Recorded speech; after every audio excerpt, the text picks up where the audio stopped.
By the way, if anybody notices throughout this video, my eyes like slowly start to water more and more. I have a headache right now. It's seriously not that bad, but for some reason it started making my eyes water a lot. I tried to just keep going through it until I finally realized, okay, this is probably very obvious that your eyes are starting to water like hell. So let's kind of stop and, kind of work on it a little bit. Don't really know why that's going on, but it is.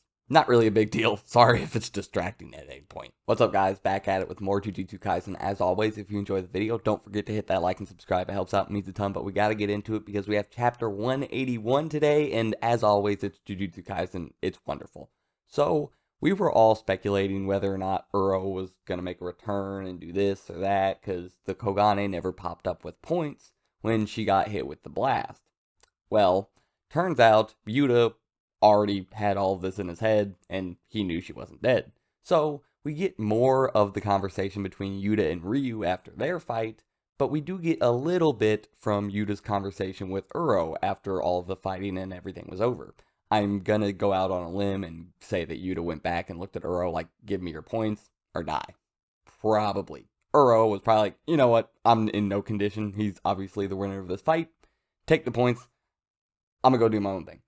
Live to fight another day. But Uro told him that he will reach his limit first. She's seen it all before. Sorcerers, cursed spirits, but the only ones who are truly able to transcend merely being strong are those with an overwhelming sense of self and a complete disregard for others.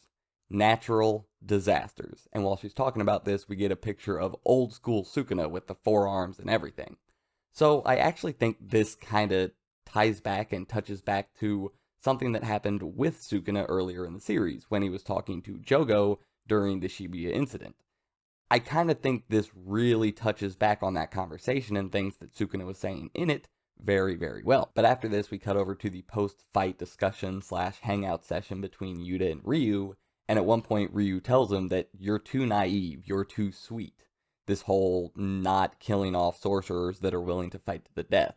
Yuta mentions that Uro said the same thing. This reveals to Ryu that she wasn't actually dead, and then he thinks about it. He's like, well, after domain expansion, my blast could only be so strong, so, kind of makes sense, I guess. Either way, they also discussed Uro a little bit, the fact that she would not stop whining or yelling at Yuta. Ryu asked if they were on a lover's tiff. They had a little quarrel going on. Basically, Yuta eventually says that no matter what he says to her, it's just going to end in violence. She won't listen because she's blessed, because he is blessed, unlike her. I guess this kind of goes back to the whole, her talking about him having a name, people who have a name, the whole Fujiwara clan, and all of the stuff that happened with her in the past. I guess it kind of connects back to that stuff. At least I can only assume. Either way, other than this, Yuta asks Ryu to please give him his points. Kogane pops up and he's like, oh yeah, by the way, you guys can just transfer points. Ryu's like, got it. I see how it is. Yeah, go ahead.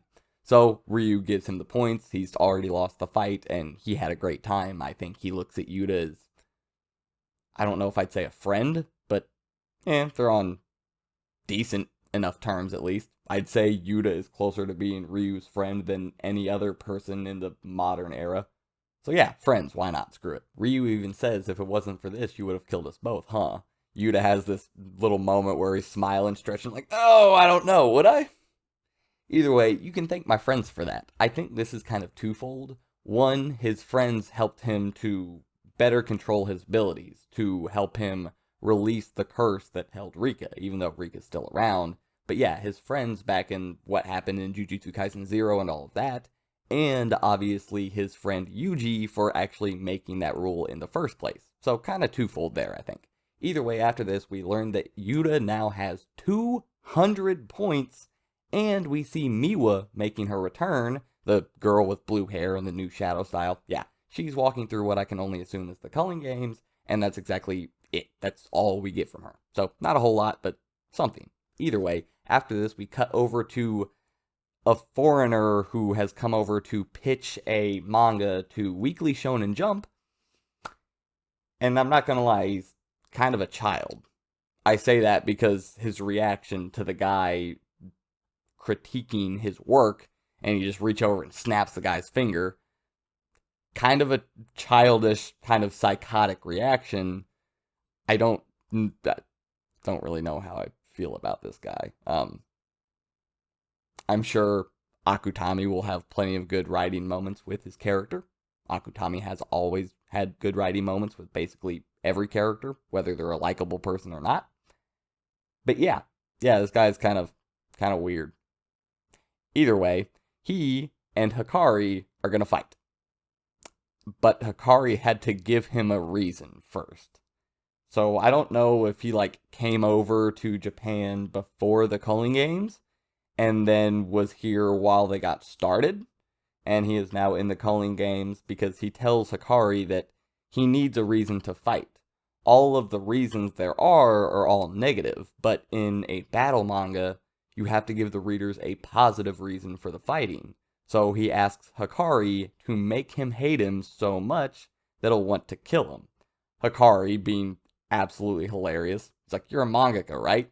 The guy's like, "Yeah." He goes, "I wouldn't read your manga even if you begged me to. I don't want to catch your, little funk, your little gloomy funk. Disgusting. Come on, go all out, you otaku." He called this dude an otaku. I'm dead. That is hilarious. So yeah, this dude's name is Charles Bernard, and these comments were enough to make him cry with bloodshot eyes and hate Hakari so much that he wants to kill him now. They were also in a Ferris wheel, which I can only assume is either gonna play into one of their curse techniques in a way, or is just gonna be a cool set piece for the fight to start up high mid-air so Akutami can have fun with it. Probably one of those two, maybe both. Either way, I honestly cannot imagine this guy being a high-level fight for Hakari, considering this is going to act as Hakari's true combat introduction, because obviously he was not going all out against Yuji, not at all. I think this might be a moment for Hakari to really strut his stuff, really show off, for us to have fun with him in a fight, and then we will, after this, eventually get to see him really go all out and see the full aspects of his power. I think that's kind of where we're going to go from here, just because, like I said, I can't imagine this dude being someone who is going to push Hakari to his limits. Maybe wrong. I kind of doubted Reggie at first, and he pushed Megami pretty far. Granted, Hakari is definitely stronger than Megami. But I'm super excited to finally see something from Hakari. It's going to be a blast. It always is with Jujutsu Kaisen and Gege Akutami. So, go down in the comments. Let me know your guys' thoughts. I hope you enjoyed, and I'll see you guys next time. I'm out.